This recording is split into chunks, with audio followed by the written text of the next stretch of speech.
পশ্চিমবঙ্গের কৃষ্ণনগর দক্ষিণে ঠিক কি এমন হলো যে একটা গোটা রাজনৈতিক দলের ভোট ব্যাংক প্রায় কর্পূরের মতো উবে গেল? চলুন এই বিশ্লেষণে আমরা তথ্যের গভীরে ডুব দিয়ে দেখি কিভাবে এই অসম্ভব পরিবর্তনটা ঘটল আর এখান থেকে একটা জয়ের রূপরেখা ঠিক কেমন হতে পারে।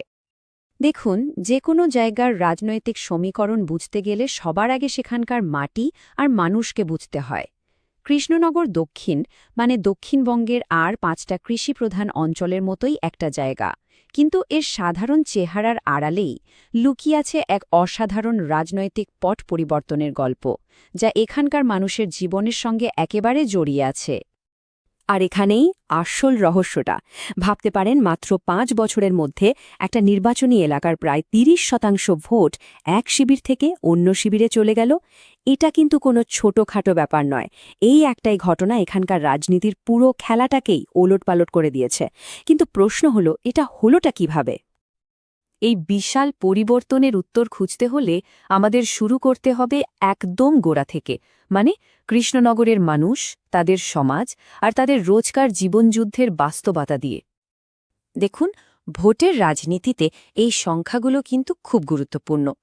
মোট জনসংখ্যা ৭৩% হিন্দু, ২৬% মুসলিম, কিন্তু এর থেকেও গভীরে যদি আমরা দেখি তাহলে দেখতে পাব যে প্রায় ৩০% মানুষই তফসিলি জাতির, বিশেষ করে মতুয়া ও নমশূদ্র সম্প্রদায়ের। আর সংখ্যাগরিষ্ঠ অংশটা হল মহিষ্য মানে ওবিসি।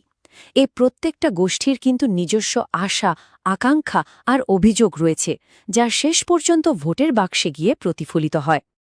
তাহলে এখানকার মানুষ রোজ কি সমস্যার মুখোমুখি হন? প্রথমত, ভাঙাচোরা রাস্তা, বিশেষ করে ওই কুখ্যাত ৩৪ নম্বর জাতীয় সড়ক। তারপর প্রতি বছর বর্ষায় বন্যার ভোগান্তি, তরুণদের মধ্যে কাজের অভাব নিয়ে হতাশা, আর গ্রামের খেটে খাওয়া মানুষের আয়ের সংকট। এই ছোট ছোট দৈনন্দিন সমস্যাগুলোই কিন্তু জমতে জমতে একটা বড় অসন্তোষের জন্ম দেয়। এতক্ষণ তো আমরা প্রেক্ষাপটটা বুঝলাম। এবার চলুন সরাসরি সংখ্যাগুলো দেখি। কারণ ২০১৬ থেকে ২০২১-এর মধ্যে যে নাটকীয় পরিবর্তনটা ঘটেছে, সেই পুরো গল্পটা কিন্তু এই সংখ্যাগুলোর মধ্যেই লুকিয়ে আছে। ২০১৬ সালের ছবিটা একবার মনে করুন। সিপিআইএম মানে বামেরা প্রায় ৩৮% বেশি ভোট পেয়েছিল। বলা যেতে পারে তারা ছিল এখানকার একটা প্রধান রাজনৈতিক শক্তি। আর এবার ২০২১-এর ছবিটা দেখুন। মাত্র ৫টা বছর কেটেছে আর সেই ভোট কমে এসে দাঁড়িয়েছে প্রায় ৮%। ভাবুন একবার, প্রায় ৩০% ভোট যেন হাওয়ায় মিলিয়ে গেল। এই বিপুল পতনই কিন্তু একটা বিরাট রাজনৈতিক শূন্যস্থান তৈরি করে দিয়েছিল। তাহলে প্রশ্নটা খুব সহজ আর সরাসরি, বামেদের এই যে প্রায় ৩০% ভোট, এটা গেলটা কোথায়? এই প্রশ্নের উত্তরই আমাদের এই বিশ্লেষণের গভীরে নিয়ে যাবে। এই বার চার্টটা দেখুন, উত্তরটা একদম জলের মতো পরিষ্কার। বামেদের ভোট ঠিক যতটা কমেছে, প্রায় ততটাই বেড়েছে বিজেপির ভোট, প্রায় ১৩% থেকে ১ লাফের সোজা ৪২%। অন্যদিকে ক্ষমতাসীন দল এআইটিসির ভোট কিন্তু প্রায় একই জায়গায় দাঁড়িয়ে আছে। এর মানেটা খুব স্পষ্ট, বামেদের ছেড়ে যাওয়া ভোট ব্যাংকটা প্রায় পুরোটাই বিজেপির দিকে চলে গেছে। আচ্ছা, সংখ্যা তো আমরা দেখলাম, কিন্তু সংখ্যা তো গল্পের একটা দিক মাত্র। আসল প্রশ্নটা হলো কেন? কেন মানুষ এত বড় একটা পরিবর্তনের দিকে ঝুঁকল? তাদের এই রাগের বা ক্ষোভের মূল কারণগুলো ঠিক কী ছিল? এই অসন্তোষের পিছনে ছিল কিছু গভীর পদ্ধতিগত সমস্যা। একবার ভেবে দেখুন, সরকারি পরিষেবা পেতে কাটমানি দেওয়ার অভিযোগ, শিক্ষক নিয়োগে দুর্নীতি, ভোটের পর হিংসার ঘটনা আর সাধারণ মানুষের নিরাপত্তার অভাব। এর ওপরে তো বেকারত্ব, রেশনের চাল নিয়ে দুর্নীতি, এমনকি বন্যার ত্রাণের টাকা আত্মসাতের মতো মারাত্মক অভিযোগও ছিল। যখন মানুষ দেখে যে সিস্টেমটাই তাদের বিপক্ষে কাজ করছে, তখন তো বিশ্বাস ভাঙতে বাধ্য। এই একটা বাক্যই হয়তো এখানকার সাধারণ মানুষের মনের সব কথা বলে দেয়। আমাদের রাস্তা ভাঙা, আমাদের বাঁধ ভাঙা, আর আমাদের বিশ্বাসটাও ভাঙা। এই কথাটাই সমস্ত ডেটা আর অ্যানালিসিসকে মানুষের আবেগের সাথে জুড়ে দেয়। বেশ, তাহলে এই রকম একটা জটিল পরিস্থিতিতে, যেখানে মানুষের বিশ্বাস তলানিতে, সেখানে জেতার কৌশলটা কি হতে পারে? একটা কার্যকর কৌশলকে ৪টে ভিন্ন দিক থেকে ভাবতে হবে। একে আমরা বলতে পারি একটা চতুর্মুখী মতবাদ। এর প্রথম দিকটা হল শিফট, অর্থাৎ আগ্রাসন। এর লক্ষ্য হল সরাসরি ক্ষমতাসীনদের দুর্নীতি আর হিংসার বিষয়গুলোকে মানুষের সামনে তুলে ধরা। ভোটারদের এটা বোঝানো যে এই লড়াইটা আসলে বিশৃঙ্খলা বনাম শৃঙ্খলার লড়াই। দ্বিতীয় দিকটা হল বিষ্ণু, মানে স্থিতিশীলতা। যারা আইন শৃঙ্খলা, একটা সুরক্ষিত চাকরি আর নিত্য প্রয়োজনীয় জিনিসের দামের স্থিরতা চান, তাদের জন্য এই প্রতিশ্রুতি। এটা সরাসরি মানুষের নিরাপত্তার আকাঙ্ক্ষাকে স্পর্শ করে। তৃতীয় দিক হল ব্রহ্মা, অর্থাৎ নতুনত্বের দিশা।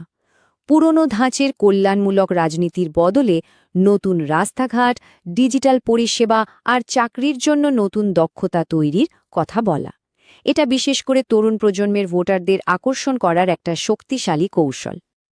আর চতুর্থ এবং শেষ দিকটা হল দুর্গা, মানে সুরক্ষা। এটা বিশেষভাবে সেই ভোটারদের জন্য যারা সীমান্ত সুরক্ষা বা নিজেদের সম্প্রদায়ের নিরাপত্তা নিয়ে চিন্তিত। এটা পরিচয়ভিত্তিক উদ্বেগগুলোকে সরাসরি সম্বোধন করে, যা মতুয়াদের মতো গোষ্ঠীর কাছে খুবই গুরুত্বপূর্ণ একটা বিষয়। শুধু কৌশল বা বড় বড় কথা বললেই তো হবে না। মানুষের ভেঙে যাওয়া বিশ্বাসটা আবার জিততে হলে তাদের একটা বাস্তবসম্মত নকশা দেখাতে হবে, এমন একটা পরিকল্পনা যা তাদের রোজকার জীবনের সমস্যাগুলো সরাসরি সমাধান করবে।